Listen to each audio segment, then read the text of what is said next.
Bonjour, bonjour mes amis, comment allez-vous? J'espère que vous avez la paix aujourd'hui. Bienvenue sur la chaîne Psycho Vida Faniel, toujours un grand plaisir d'être avec vous. Je vous apporte aujourd'hui l'amour et le sexe. Ça veut dire la différence qu'il y a entre l'amour et le sexe. Avant de commencer, je veux saluer tous mes abonnés, là où vous êtes, je vous aime et je sais que vous m'aimez aussi. Savez, vous qui nous regardez pour la première fois, écoutez bien, faites-vous membre de cette grande famille. En cliquant sur abonner, puis la petite cloche qui apparaîtra, vous ferez de même. Là, vous aurez la possibilité de recevoir les premières notifications des vidéos que j'aurai à vous faire parvenir à la chaîne. Normalement, on tend à parler de l'amour et le sexe. Et laissez-moi vous dire en passant, euh, n'oubliez pas de dire le pays où vous êtes, euh, le pays où vous regardez la vidéo.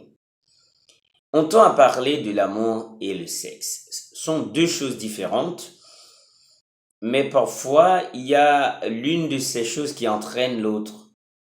Mais le plus important, c'est de pouvoir déblayer la route vers la compréhension de l'amour pour ne pas se confondre avec le sexe. L'amour, c'est, bon, les scientifiques disent, c'est le sentiment, c'est le désir que vous avez vers une autre personne.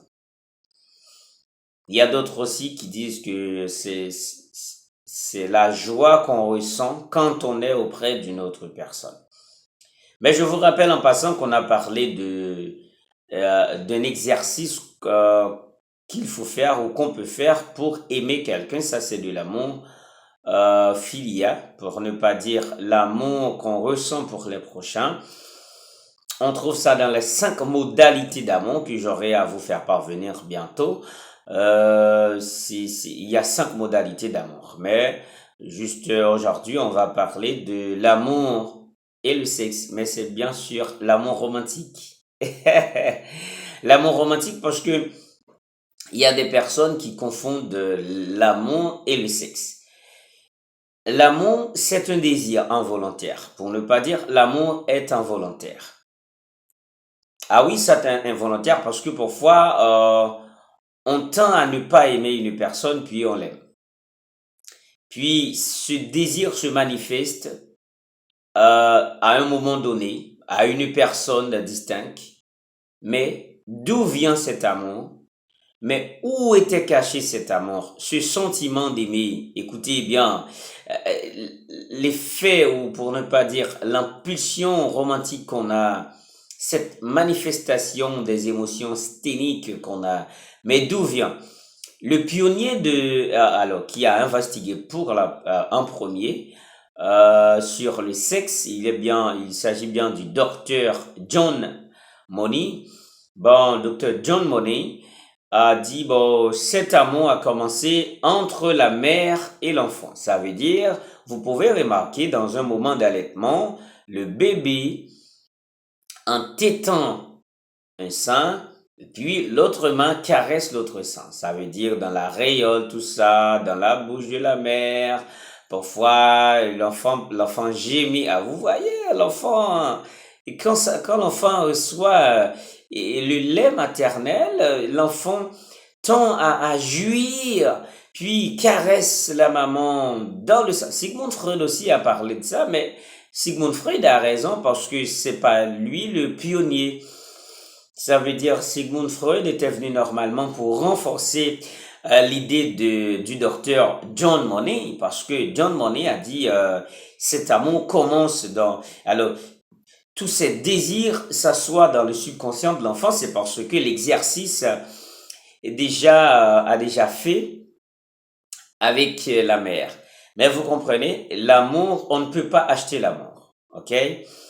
L'amour n'a pas de prix, seulement on désire qu'on ressent, on désire qu'on sent, et puis on veut partager ça à quelqu'un, mais il n'y a pas de prix, vous voyez? Il n'y a pas de prix.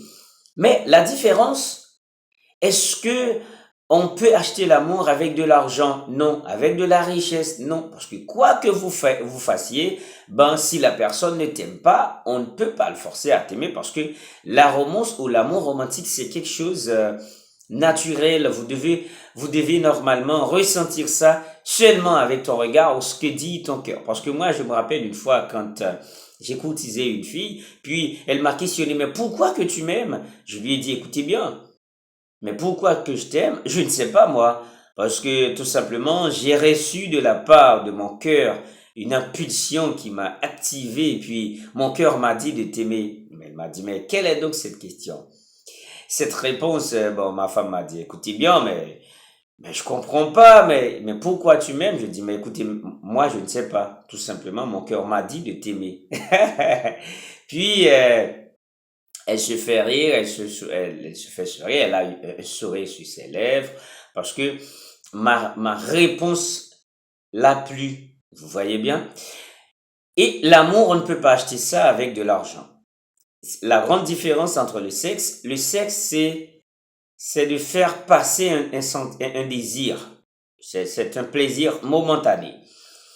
Quand on a le désir sexuel, on peut appeler une personne, vous payez 200, 300 dollars ou 50 dollars, dépendamment de la personne, parce que le sexe ne vend pas trop cher. Dépendamment de la personne qui offre le sexe, ça peut être 10 dollars, ça peut être 20 dollars, 25 dollars, 50 dollars, mais il y a de vendeuses aussi ou des vendeurs, parce que c'est pas seulement les femmes qui vendent du sexe, les gars aussi vendent du sexe. Tout le monde peut vendre du sexe et puis le sexe peut coûter 200, 300, mais jusqu'à 1 million de dollars. Mais écoutez, mais l'amour, ça ne s'achète pas, ça s'adapte, ça se reçoit. Parce que quand on ressent l'amour pour quelqu'un, c'est extraordinaire parce que le vrai amour, ou pour ne pas dire l'amour, apprend à pardonner. L'amour ne fait pas d'injures. L'amour ne gonfle pas d'orgueil. L'amour apprend à écouter, mais le sexe n'écoute pas. Quand vous achetez votre sexe, vous faites ce que vous voulez. Dans l'amour, si vous prenez une position avec votre partenaire, si elle t'a dit non, non, ça me fait mal, ça ne me plaît pas, vous allez changer avec une joie intense et immense. Mais l'amour, mais le sexe, si vous achetez un sexe, c'est que vous achetez, vous payez pour ça. Ah bah, c'est de position. C'est de l'andromaque sans contrôler. C'est de la levrette. Il n'y a pas de missionnaire là-dedans. La position des missionnaires, ça ne compte pas quand on achète du sexe. C'est la levrette, c'est de l'andromaque, c'est le matopique. Vous voyez, c'est nettement différent là parce que l'amour et le sexe sont deux choses différentes. On peut acheter le sexe, mais on ne peut pas acheter l'amour. D'accord? Il en est de même qu'on peut acheter des médicaments, mais on ne peut pas acheter la santé. Ça veut dire il y a des choses qui sont naturelles qu'on ne peut pas acheter avec de l'argent, avec des coûts de prix. Vous voyez bien? C'est pour cela que l'amour est tellement grand, l'amour est tellement bon, l'amour est tellement doux, c'est comme un fruit précieux. Vous voyez, l'amour, oh my God, comme disent les anglo-saxons, ça veut dire l'amour est bon. Oh Seigneur, mon Dieu, quand vous vivez l'amour de tout cœur, c'est bon. Mais le sexe, on peut acheter ça. Il y a de grandes différences entre le sexe et l'amour. Bon, je pense que ma vidéo vous a plu, comme vous me l'avez déjà dit dans les commentaires. Souvent, écoutez bien, j'aime bien vos commentaires parce que ça m'aide beaucoup. C'était Fania, la Psychovida, une tasse de santé mentale. Si vous aimez, tant mieux.